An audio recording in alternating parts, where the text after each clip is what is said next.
Hello everybody and welcome to the channel. I'm joined today by Axel, the brand ambassador for Ramper Design. Brand ambassador. Brand ambassador. So, first off, if people haven't heard of Ramper Design, who are you? Ramper is a small company.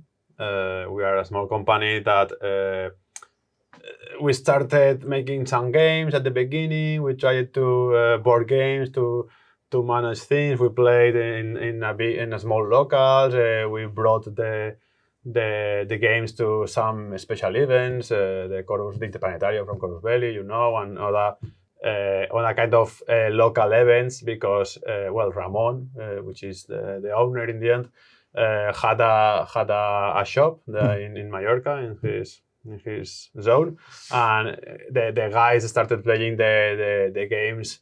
He was we could say developing, and step by step, there's the life comes, and sometimes it's like, okay, what if I try to go like a bit farther and push this into something more finalized, like a real product more than a game of our friends. Okay. And he started pushing that things, and it brings to where we are now, like doing some important things, important games already launched and something coming, and that's it. So the first big game then, Tekora, which is a Cyberpunk Rugby Game, for want of a better word. It's been out for a few years now and has had 2 successful campaigns, the initial launch and then an expansion. Can you tell us a bit about that game then, if people haven't seen it? Yeah, it started involved like around the Infinity game also, but in the end it was not landing finally on a realistic game, and it make a big turn. It changed in the end it kept the mechanics, it changed the lore and go to own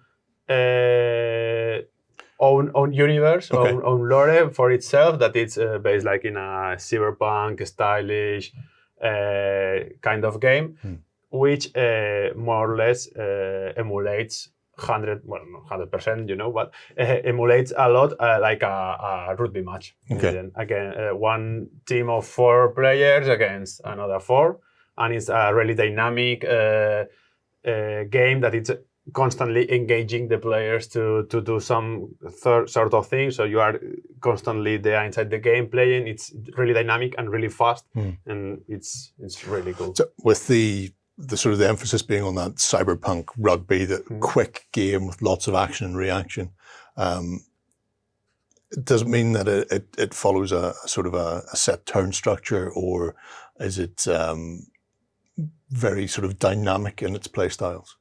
Yeah, it has its own mechanic of turns, we could say, that gives you some token activations that are managed, and it's important to manage the time, because if you are spending the time, the other guy, the other team will not have that one for play, and so. But it's like constantly like reacting with the offense defense. Depending on the team which is carrying the ball, and so, and it keeps that flow and that essence that make the players stand one to each other and say, okay, I think I've been playing more or less 1 hour and a half that last one whole match, but I've been playing the whole 1 hour and a half match and not waiting to do someone to not waiting to pick up the turn. Happen. Yeah. Obviously, with it being a sports game, does it have a league structure or campaign structure in it, or is that not there at the moment? Initially, as you said, it was launched like in a core box, setting 2 teams with a third one that was brought with the campaign, with the initial one. Last year, almost this year, we could say, was launched the second campaign that was bringing 2 additional teams. these teams are close, we could say. I mean, they are known players with its own nouns and abilities and so. But in the future, it's under development, we could say. There's an idea that maybe can push that in that way of, that legacy style of league that manages your experience, your money, your fields, your players, your paying for the referees. That's it. Nobody would do that. No. Okay. We'll not worry about that then. Takkure obviously started it all, but as we can see from the incredibly holographic T-shirt there, Acheron Fall is coming, and this is a ship-to-ship combat game with, I'm going to say, a lot of differences from what people may be expecting. If people have played Starfleet Battles, X-Wing, Battlefleet Gothic, there's a lot of ship combat games out there, but they tend to be quite formulaic. They tend to feel like a naval combat game, but with a speckled star mat beneath them. What can people expect from Acheron Fall? Yeah, the point, also important, Acheron Fall, it does in fact, or it is in fact based on the universe of Infinity. Okay. That's the first point of this game. It's like, it's all around that lore. It's work together with Corvus. It's a ramper game, but it has the part of lore it lives within the Infinity universe. That's the universe of Infinity.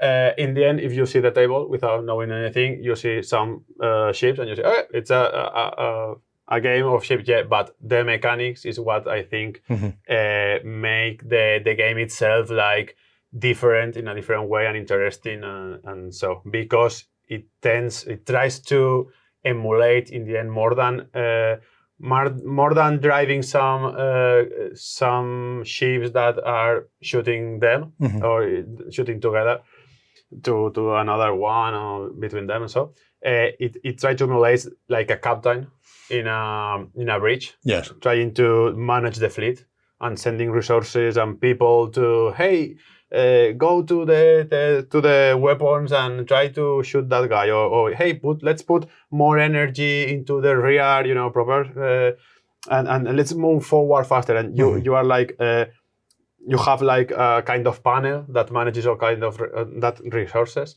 and also another interesting part on the game, I think, is like it has like a EME, inertial moment effect panel that gives you the information about how your ship is moving. Okay. Because we have tried to keep the idea of being in the space and trying to emulate that every time. So, for example, if you learn something and you don't touch that thing, it will last forever, and so you are constantly getting into account that vector of movement, and so for the game. So it's not like, okay, I'm going to move here. No, it's like deeper. You have to think a bit more because even shooting weapons affect your movement. It's like it's logical in the end, no, for the universe. Yeah, which makes a lot of sense when you're playing a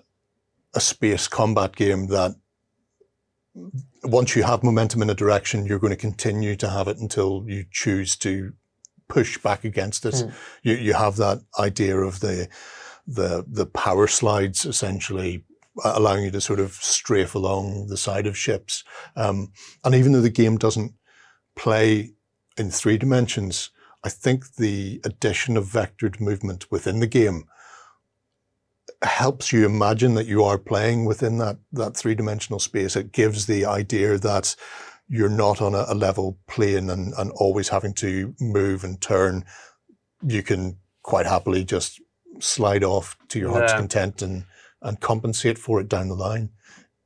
Yeah, because I think in the end the main idea is that it tends or tries to represent like a captain with all his crew in a big panel in front of a panel where it has also the hologram of its ship, my ship is here, and okay, let's move the resources and so on. We are moving that way and try to emulate that more than just having like, I have a pilot and it's driving this and I shoot here. It gives the grand feel of a fleet and a battleship rather than an individual fighter.